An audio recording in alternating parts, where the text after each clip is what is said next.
Good evening, ladies and gentlemen. My name's Joyce Cairns. I'm President of the Royal Scottish Academy. The Royal Scottish Academy is delighted to welcome Professor Martin Kemp to deliver the 2022 Gillies Memorial Lecture on Hockney's eye. Martin was elected to the Royal Scottish Academy as the Honorary Professor of History in 1985, so he's got a long connection with us, I think 38 years, I was saying to him earlier.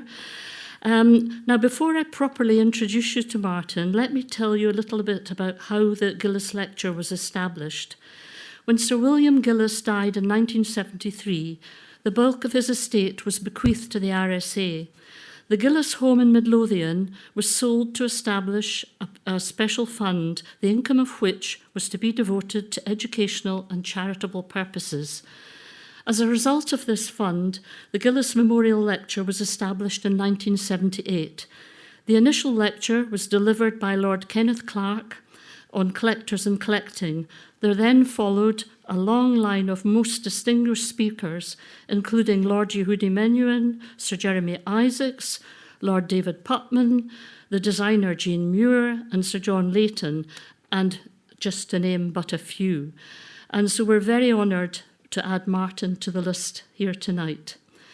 Martin Kemp has a career that is as long as it is distinguished, and therefore impossible to select other than a few highlights. He was trained in natural sciences and art history in Cambridge University and at the Courtauld Institute in London. For 25 years, he was based in Scotland, holding posts at the University of St Andrews and the University of Glasgow. Since 2008, he has been Emeritus Professor of Art History at the University of Oxford. He's an Honorary Fellow of Trinity College, Oxford, Downing College, Cambridge, and the British Academy. He has held visiting professorships in Princeton, Chicago, and Harvard universities, and received the British Academy prestigious Wolfson Research Scholarship. Martin is one of the leading authorities on the life and works of Leonardo da Vinci. He is the author of many books on Leonardo, including leading the research into the Salvator Mundi, which supported its attribution to Leonardo. He has published and broadcast extensively, as well as curating and co-curating a series of exhibitions on Leonardo and other themes at the Hayward Gallery, the Victoria and Albert Museum, and the Barbican Art Gallery in London. He has also written about visualization in art, science, particularly anatomy, natural sciences, and optics. His most recent book is Visions of Heaven, based on Dante and the divine light of painting, which he also offered as a subject for tonight's lecture. Martin's lecture tonight focuses on David Hockney in perspective, curated by himself, Martin Gatford, and Jane Monroe, which will examine the remarkable variety of representational techniques used by Hockney across a wide range of traditional and electronic media and other themes which have emerged during the preparation for the exhibition being held in the Fitzwilliam Museum and Hayon Gallery at Downing College in Cambridge. Ladies and gentlemen, I give you Martin Kemp.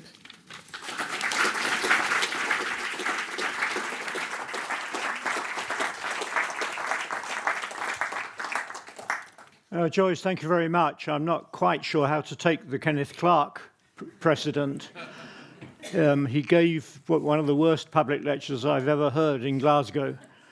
So we're on a knife edge here. It's terrific to be back in Edinburgh and at the Scottish Royal Academy. I have very good memories of all this. Great exhibitions. I remember the Warhol exhibition, which was in the Academy, which convinced me that Warhol was a great artist, which I hadn't been convinced of by. I also came to a number of the dinners, which are always notable occasions, a due sense of occasion, but none of the overt pompousness which tends to reflect some organisations doing these things. And I remember David Donaldson was a very prominent member, and you couldn't get away with any bullshit with David without it being intervened very substantially with. There was one very memorable lecture given the dinner. The speaker at the dinner was a knighted president of the Royal Academy in London. I won't give you his name, but he spent the whole of his lecture telling us how good the the Royal Academy was in London in this sort of advertising way. It was exactly a talk for fundraising. And this, I have to say, didn't go down terribly happily and was clearly signalled that it wasn't going down happily in these circumstances. It's good to see old friends here, well-kent figures. And I still do my bit for Scottish art. Willie Barnes Graham is much collected, and in the Royal Academy, in the British Academy, not the Royal Academy. And we've commissioned a group portrait from Callum Colvin, which he's working on, of honorary members, which we're looking forward to having immensely in the British Academy's rooms in London. And it's great. It's great to be here, and very, very special to be returning to a stomping ground with so many friends in the audience. What I'm going to be looking at is David Hockney through the exhibition we mounted in Cambridge. The exhibition, I promised it initially to the Hyong Gallery in Downing, which is a very beautiful little new art gallery, as a kind of present. Being made an honorary fellow, I thought, well, I should do something for them. So I said, let's look at David Hockney and perception and representation. Which is the university, of course, through various psychology departments, through computer departments, through a whole range of neurological interests. Let's do something about David's acts of seeing and representation in that context. It was then I asked Luke Sison, the director of the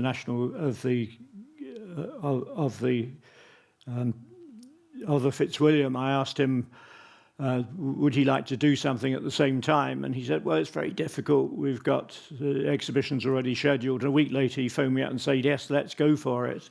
And of course, having the Fitzwilliam on board totally transformed it in terms of scope. And indeed, we devised the scheme of putting David's works, some of them in special rooms dedicated to him, but key works distributed throughout the old masters, to use that rather unfortunate term, in the main gallery. It was slightly nervous seeing it come together because most of this was done through Skype online or whatever medium we were using, and we never really saw the exhibition in situ until about 2 days beforehand, and we arrived, and I thought, wow, this is actually rather remarkable. We didn't see a lot of it that we'd been doing. It came together in a very extraordinary way. Anyway, it's that exhibition which I'm going to be looking at. And this is the cover of the book as its first design. In the final version, we had to cut out the cigarette. David is a militant smoker and tolerated the cutting out of the cigarette with more good grace than I think I expected. But this is the world we're in, anyway. I'm a non-smoker, but not militant about it. The two books frame what I'm going to be looking at this evening. Was the first one, modestly, it was written by myself, The Science of Art, Optical Themes in Western Art from Brunelleschi to Seurat. And along the way, I looked at instruments for imitation of nature, artists' use of camera obscuras, camera lucidas, and other perspectival drawing devices. And it's probably about the only source we could go for that. And David was becoming interested in the use of these instruments by artists.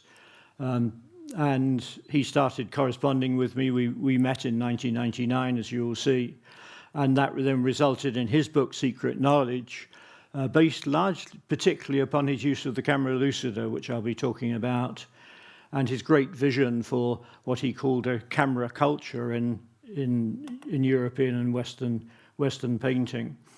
And I got message via the Arts Council. He wanted to speak to me about the camera lucida, the camera obscura, and so on. We had a long correspondence, some of which is published. He corresponded at that stage by fax, and I typed all my stuff up on a computer and printed it, and I said, no, let's not do that. Let me fax them as well. And I started writing letters longhand.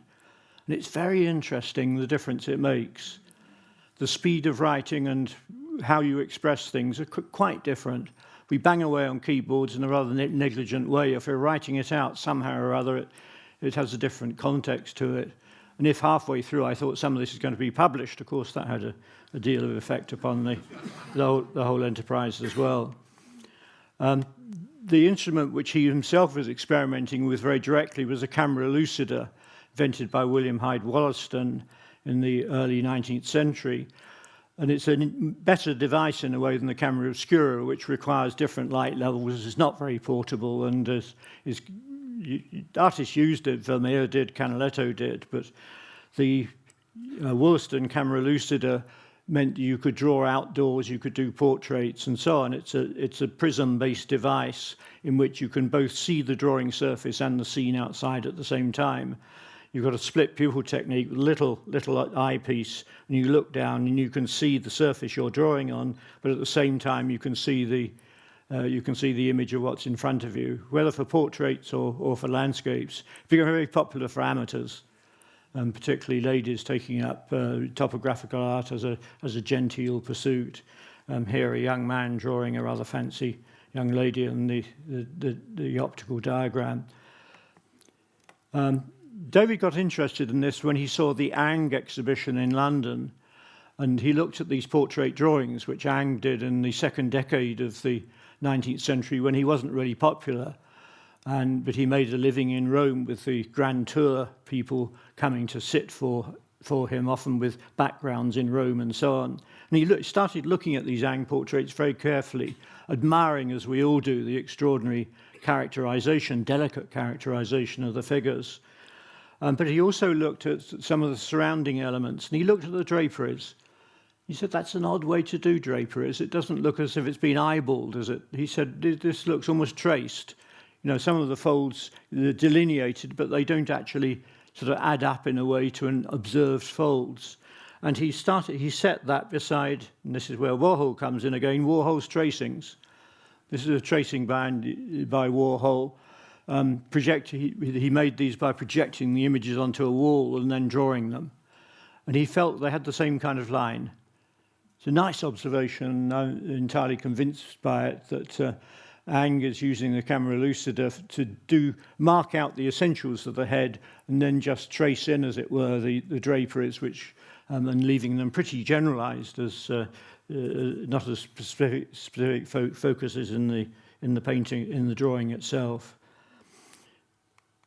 Anyway, we had a long correspondence. We met, and in 1995, he did a whole series of portraits of rather distinguished people, along with me, as I was consultant on this. I think a pretty nice drawing. Anyway, being eyeballed by David Hockney with these brilliant blue penetrating eyes, laser eyes, is distinctly uncomfortable. I've been portrayed by artists about 4 or 5 times, and that, I think, was unrivaled intensity, and you feel like you're being stripped in a way, and stripped naked, at least emotionally. But a great privilege. And as a result of him thinking about the technologies of imitation, he formulated this notion that art from the Renaissance through to the 19th century was much influenced by artificially made images, by camera obscuras, which is a very old instrument known in Arab philosophy, and say the 19th century, where things began to loosen up. He would look at this cluster of still lives. The one in the top left is in the upper frescoes in Assisi, attributed to Giotto or not, but I'm not interested in attribution at that point, but looking at these still life objects, which are full of the thinginess of the objects themselves, but obviously not perspectival. They're not optical. He would then look at Peter Claus and the Dutch still lives and say they look like photographs. It's a kind of naive thing to say, but it is actually true. So he began to think maybe these lens-based systems for imitation of nature were more widely used. And then you've got Manet Bar at the Folies Bergère, which he says go back to eyeballing. They're not doing this measured photographic one. And this developed into most extraordinary vision sweeping across the whole range of the history of art. Great walls. This is in his studio in Los Angeles, collecting up all these images and plotting in this magisterial way. Art historians wouldn't do this. It's too big, it's too general, it's not the sort of thing we do. It would get us a bad reputation. But David is looking at the shape of imitation and seeing this photographic type image, whether it's made by lenses or not, coming out in various periods. I've got three, just to give you an idea, I've got 3 slides of the wall, and there we are going, all dated. An amazing, heroic effort. And the third one, and it goes right through to post-impressionism. Exciting and thought-provoking and challenging for a historian. He also argued that a number of the artists were directly using the instruments, and on the whole, the art historians reacted very badly to that. If you spent the whole of your life working upon 1 or 2 artists and you're then told you've missed the central notion of how they do their art, it's a bit unsettling. And the reaction in the world of professional art history was not favourable. We had a big conference in New York which spilled over into 2 rooms because it was such a cause célèbre at the time. I don't know how many of you remember the controversy of Hockney and secret knowledge and these ideas, and the television programs as well. But and whether he's right or not, and I think he's more right than wrong, it's wonderfully salutary to have everything stirred up. Academics are good at building complexity on what they originally know, but they're very bad, like most academics, at overthrowing their assumptions. David's always, from a very early stage, been interested in the notion of mark making and how it comes up to produce an illusion. The business of mark making on flat surfaces still has this incredible magic, and it can still do unexpected things. And he's always been interested in the different ways it can do this. He's a great mark maker. He's a great simplifier of modes of painting. This is his mother and father, Mr. and Mrs. Hockney. And we can pull this picture apart in terms of he's making references to many of the key things which he's much concerned with. We look in the mirror, we can see Piero della Francesca's baptism in the National Gallery. He worships Piero della Francesca, not the obvious thing for a so-called pop artist to do, but David has never expected in these things.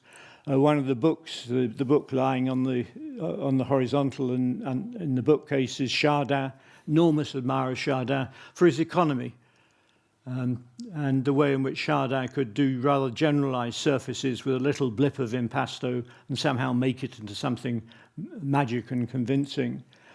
The curtain comes from one of his own paintings called An Invented Character with a Still Life. And this is one of his ironic explorations of modes of painting, a kind of pseudo-cubist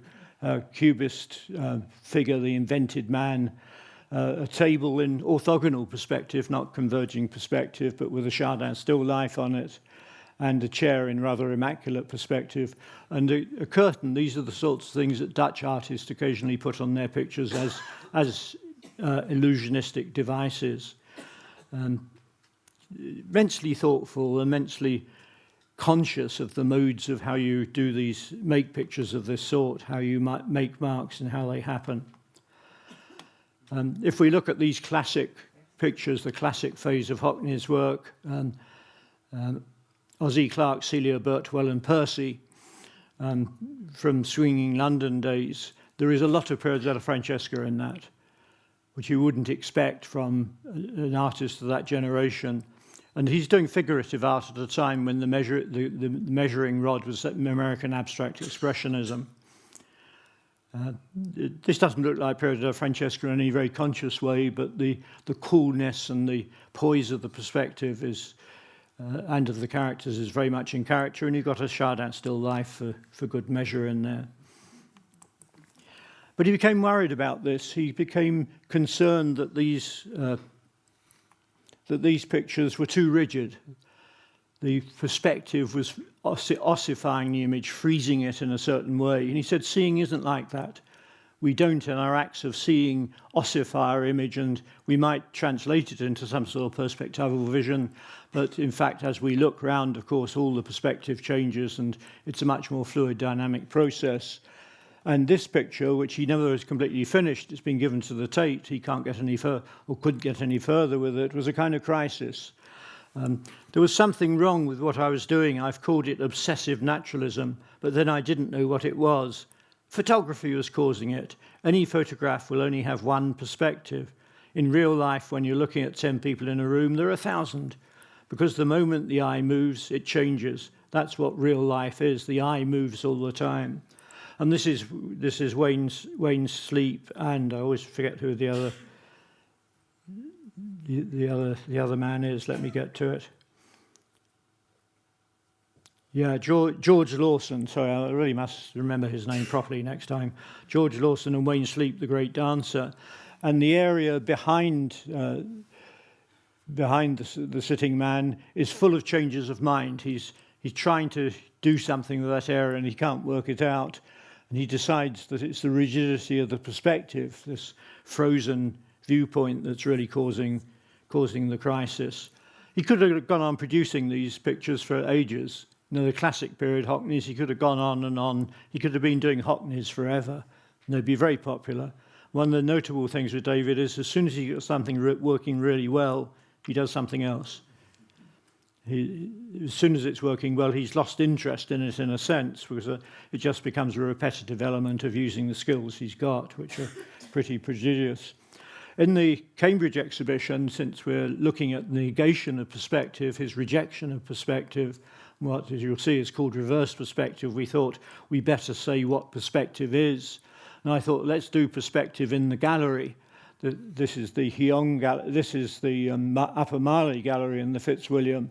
This is when it's in its normal hang, but we used a computer reconstruction of the perspective scheme to show the scheme going down as it was to the Titian Rape of Europa, though that was moved aside in our actual exhibition.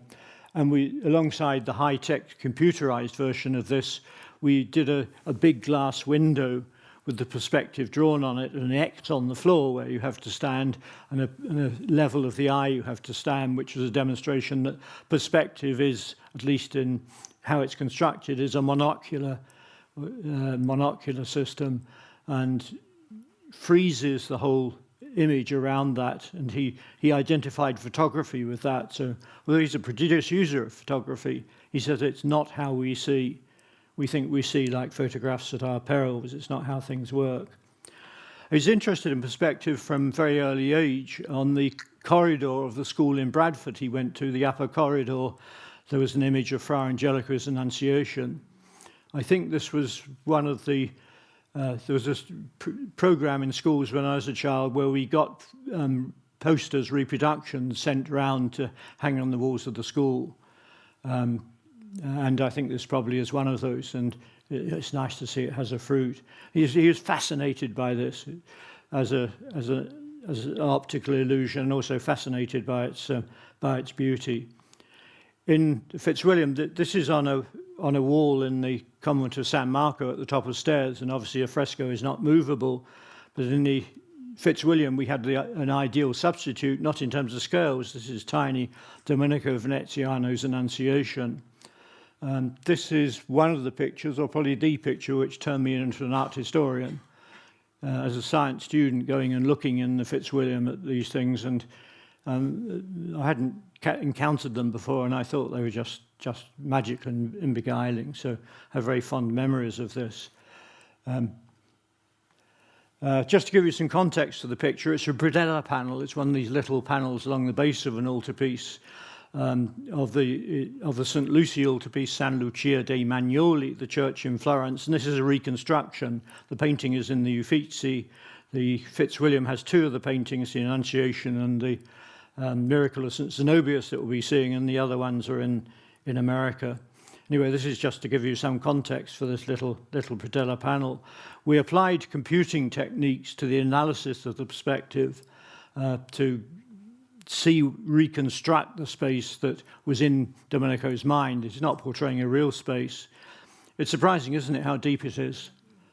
And it stands up incredibly well, very meticulous. Even the diagonal shadow, which you see going under the arch there, that's incised. He's incised it as a line into the gesso. There are lots of incised lines, and it's all mapped out with extraordinary precision. It's worth saying that you can look at this thing as a perspective thing, and I've written on perspective, but let's remember these are about content. This is below the Virgin Mary, and you've got a whole series of symbols going on here which are absolutely anchored in the space. the hortus conclusus, the enclosed garden, the whole of that is an image from the Song of Songs or the Song of Solomon about the virgin's virginity, the enclosed garden. And the door is the porta clausa of the same one, the closed door, which again is a symbol of virginity. And the rose without thorns is also from the Song of Songs. So when looking at these things as formal objects, which is perfectly reasonable and exciting thing to do, we should remember they are serious bearers of content. The miracle of Zenobius also in the Fitzwilliam, absolutely wonderful little narrative. These are probably late 1430s, early perspectival works, and this is a very jazzy piece of perspective. He's able to make the higgledy-piggledy nature of balconies and building angles in Florence look right. The miracle was that a young boy had been knocked down by an ox cart and killed, and there is the mother in a gesture from an ancient sarcophagus, screaming in grief at the death of her child, and Zenobius is praying to God for what is the successful resuscitation of the child. We did an analysis of the picture, expecting there to be one vanishing point, but there are a number of them. There are two primary ones. One is in the door in the back left, and one is in the back of the Virgin's head. The incised line, which runs right the way through from the foreground there, that's actually incised in the. So that's an absolutely key line. And other of them don't quite fit. And it's the first painting I know in perspective where somebody has deliberately upset the perspective to give a sense of a real street in Florence.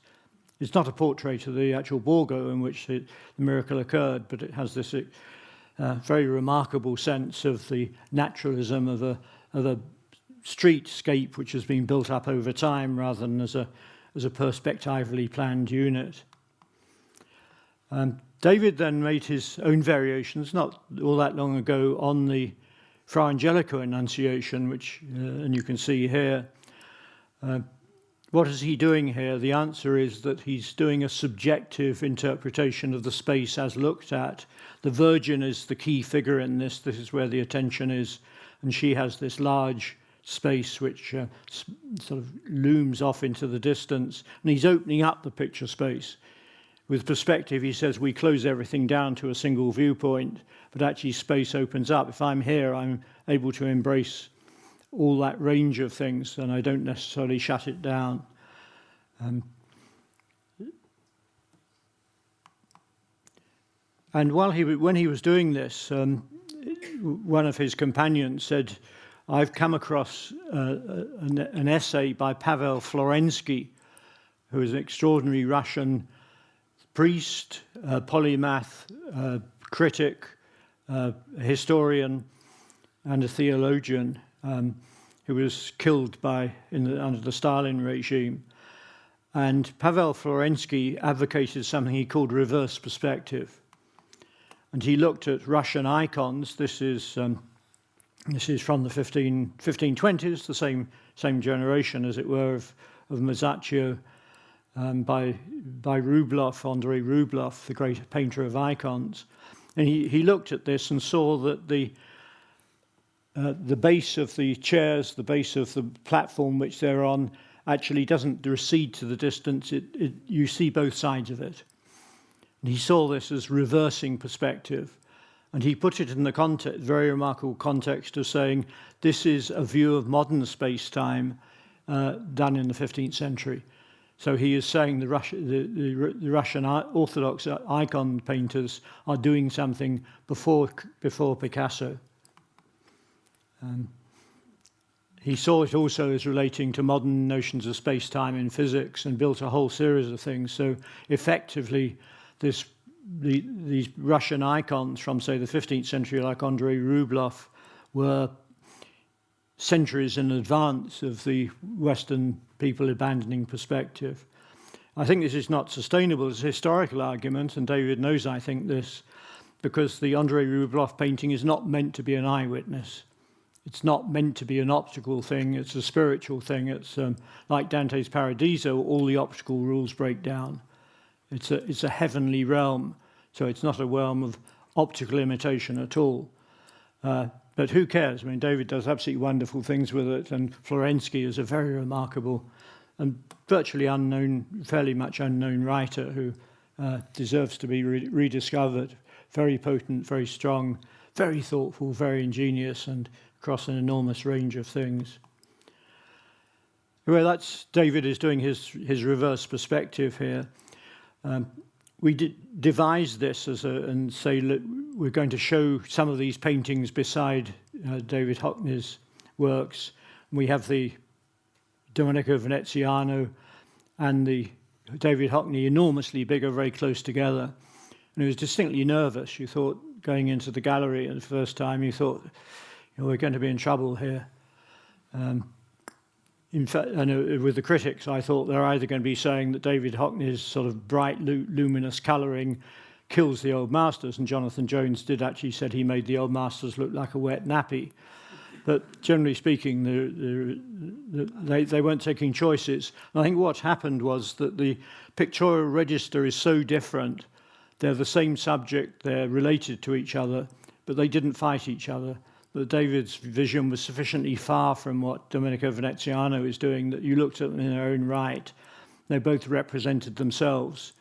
And none of the critics said it was the wrong thing to do to mix these pictures in together. And David, with his absolutely voracious enthusiasm for historical painting, was greatly delighted by the result. And the other picture we looked at, or David Hockney looked at, and which we borrowed from the National Gallery in London, is the Hobbema Avenue at Middle Harness.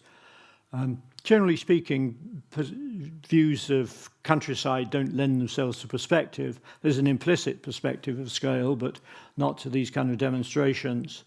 In this case, the avenue at Middle Harness going into the port town has this row of trees, which almost certainly are heavily pruned oaks. I wrote an article in the book with a specialist in trees who identified these as a particular way of cultivating oaks to make them very tall and thin like this. And there are all sorts of other activities. There's a plant nursery in the bottom right-hand corner, and coppices and so on. So the painting is in part about the culture of trees and how they were farmed and used and harvested in the Netherlands. Relating almost certainly to Jean Dubray, who French scientist and theorist who wrote a book on practical perspective, and he shows in that book that an avenue of trees will obey exactly the same perspective rules as a built building which of rectilinear form. And we set these two beside each other, much more similar in size than the Domenico Veneziano, which is tiny. And one of the notable things is David, without deliberately doing it, has got these zones of activity. He's not looking at the pruning of the nursery as an activity of pruning, but he's getting a sense that there are these kernels of interest, these spatial zones which the Dutch are ordering. He's getting the Dutch ordering of the landscape absolutely instinctively right in a very remarkable way. Again, walking into the room with that, I thought this could be rather uncomfortable, but it turned out to be uplifting. And both Hobbema and David came out speaking in their very clear voices. And this is the final one. It's called Tall Dutch Trees, Really Useful Knowledge. He's a great writer of captions. Somebody ought to write an essay on David Hockney's use of captions, as they're very bright. And this one is again one with a terrific caption.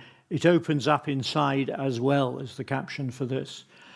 And he did a whole series of what he called computer drawings, and these are made as follows. You have a series of items you wish to distribute in this perspectival space, and you scan them from every direction. You build up an enormous amount of data, and you can then put them into the picture like chess pieces, and you can turn them as you like, you can manipulate them as you like. David's chosen to do himself, it opens up behind as well. Very beguiling, very extraordinary. Once more, I think, without realizing this, Dubray and other perspectival theorists had shown what happens when you have chairs at different angles. each chair develops its own vanishing point on the horizon line. Or if you tilted the floor, of course, the whole horizon line would be different as well. But yeah, there's somebody who's written about perspective. It's uncanny to see David rediscovering these things by a completely different route. The room itself is a perfectly orthodox perspectival room in which he's then twisted and moved these figures around. You need a lot of money to do that, as this is heavy-duty use of computers. And perhaps the most extraordinary one of all in the Hyong Gallery, this occupies the whole, more or less the whole of the end wall of this quite long, thin, very beautifully illuminated gallery. This is a ready-made with still life. The ready-made is the trolley, which is a trolley which he uses for wheeling paints around, multiplied many times. It's a kind of multiplication of a Duchamp found object. And on the top of it is a skull, the nature mort, the memento mori. And on the walls he's put, and this is all done by computers, he's put mirrors tilted at angles. So rather than just the four square sides of the room, you've got these really rather unexpected glimpses into other diagonal portions of space, and the figures moved around and transferred. If I was hard-pressed and I said, what is the most notable perspectival painting in recent years, I would nominate this without hesitation. It's incredibly complicated with those inclined mirrors, and absolutely captivating. And watching people in the Hyong Gallery looking at it, and one lady went up and tried to look around the back of it. So I thought that's nice. Alongside the art historical elements of this and the theoretical elements of it, we're also trying to engage the neuroscientist Colin Blakemore. Sir Colin Blakemore, very distinguished neuroscientist and former head of the Medical Research Council, was supporting us very much at the beginning. He developed motor neuron disease and couldn't contribute as he would wish to do, but I'd like to pay tribute to him and his encouragement. Anya Hulbert of Newcastle wrote on David Hockney's colour in the book. Wonderful, beautiful essay. And Zoe Kurtzia, with one of her colleagues and myself, wrote on the perception of space. And one of the things that modern neurology is looking at is that the way in which we assemble an image. We take a series of perceptual shots, and then we forecast what the rest of it's going to be. So we don't have a perspectival view, we don't take a photograph, we do very rapid sampling, and we put it together. Sometimes we make mistakes, as we know, we missee something. But the way that David is emphasizing not the fixed vision of a single vanishing point in a fixed eye, but how things look from different angles, this assembly, his joiners, which some of you may know, very much work in this way. Very contextual and very rapid, and rely a lot upon prior knowledge. What you see is in relation to what you know. There are lots of things to come out of this, I think, that we can take further. I've got very interested in when does something become coherent? When does a likeness become coherent? Or when does something add up to an understandable thing? This some of you may recognize already from a previous one, but on its own, it's almost incomprehensible, isn't it? And not very pretty. It's kind of slightly odd. What is that doing? You add a shoulder in, or what I'm saying is a shoulder, which is cheating, but something starts happening there. You've got a little bit of context and a little bit of guidance, and this is the kind of way the neuroscientists are saying, you're doing that from your knowledge of a shoulder with a tweed, check tweed on it, and of course that's the whole thing. And I'm very interested in why do we like free-flowing brushwork? Seems like an obvious question, maybe even a trivial question, but and I'm going to do some work on this with some neuroscientists. My thought is that it's a bit like solving a Sudoku or a visual puzzle of some sort. We get satisfaction from something which looks like one thing resolving itself into something intelligible and very unexpected in this way, that there's an element of problem solving in it. I'm interested in some anomalous things. I love this as I used to look forward to you coming home and getting on my nerves. Anyway, what I was particularly interested perceptually in the way in which the tablecloth is drawn. It's not foreshortened at all. And of course, if I extract a bit of the tablecloth with the bits of the computer, then it looks like a window with curtains.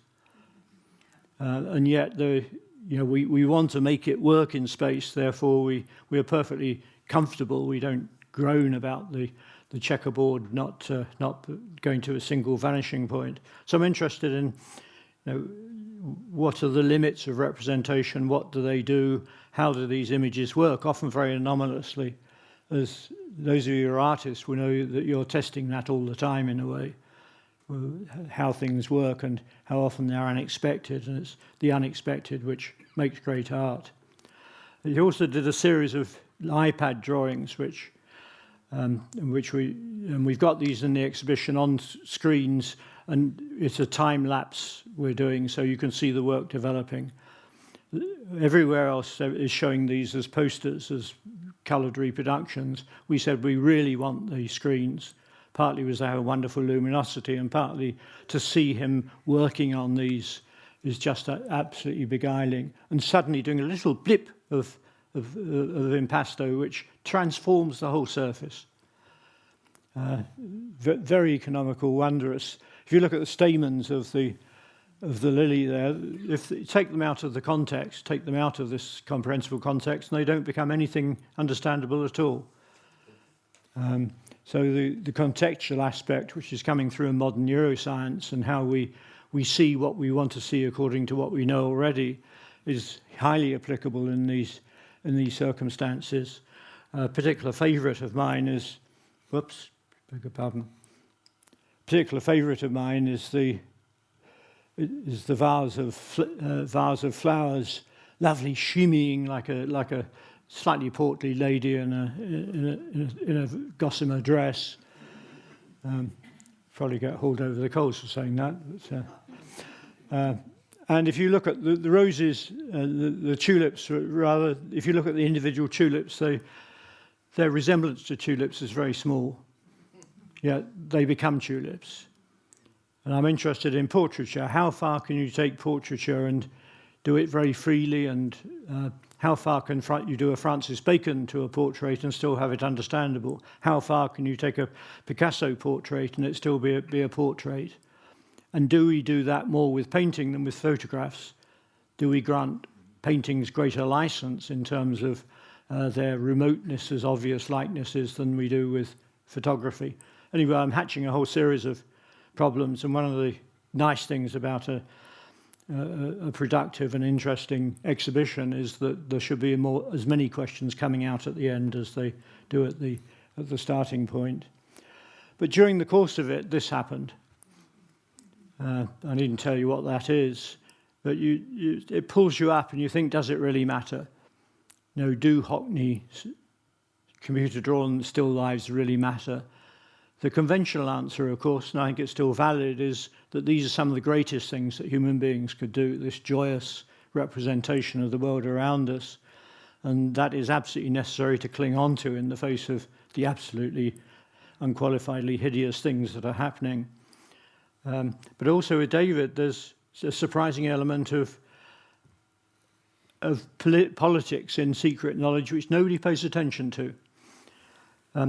This is one of his diagrams, drawings, and the central red line is the notional photographic imitation, and then various things go on above and below that line.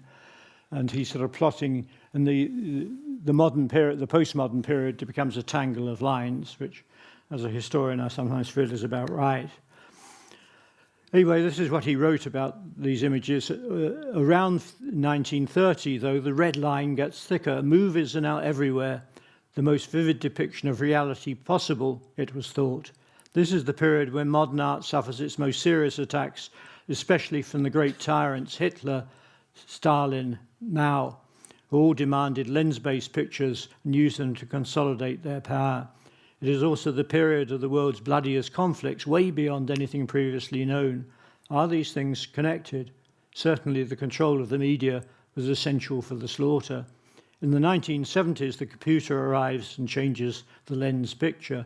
technology always seemed to have an effect upon depiction.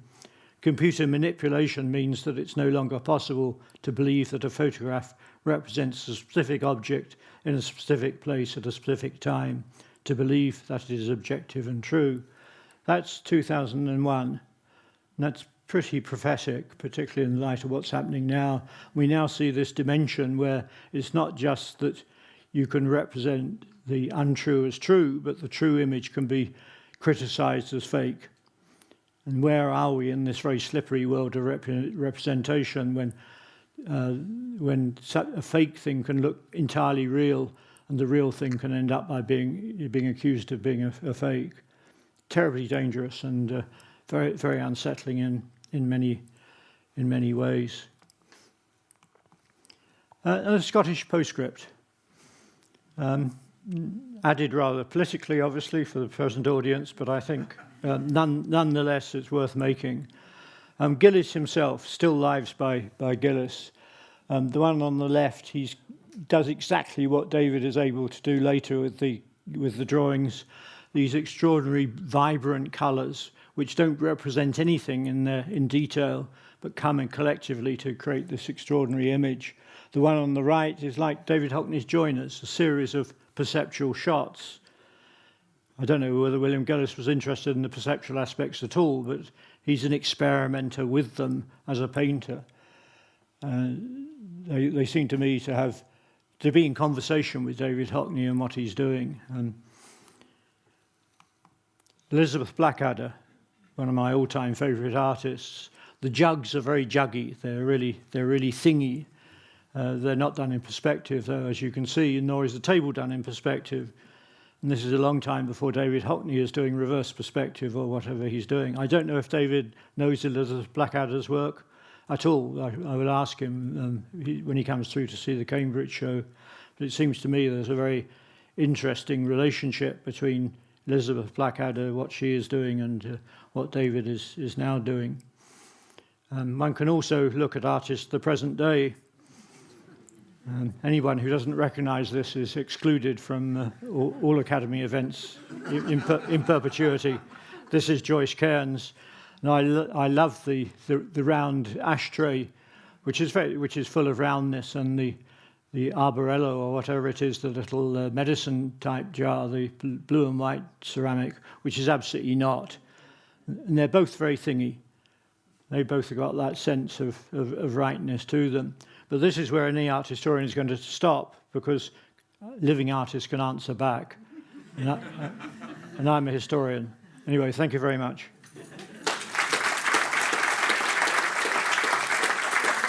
Thank you.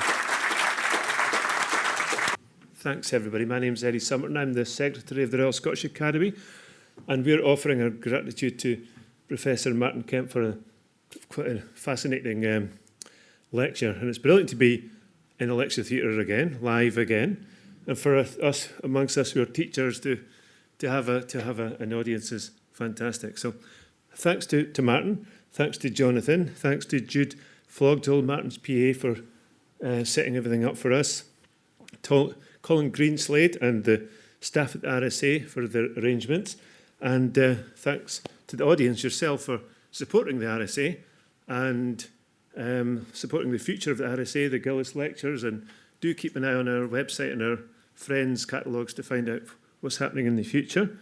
The exhibition that Martin organised, Hockney's Eye, the Art and Technology of Depiction, is on at the Fitzwilliam in Cambridge until the 29th of August, so I'm sure many of us will get down now that travelling's opening. And the Hume Gallery. And the Hume Gallery.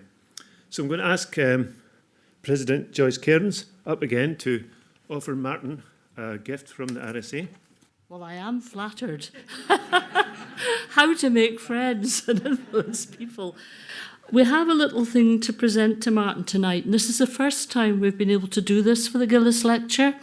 We do a medal for the Metacine discourse when we invite architects from all over the world to come and do a discourse for us. We've just had one with Raphael Mineo, and I thought really we ought to have something to present to the person who gives the Gillies Lecture. So we have a Gillies medal, which I'd like to present to Martin.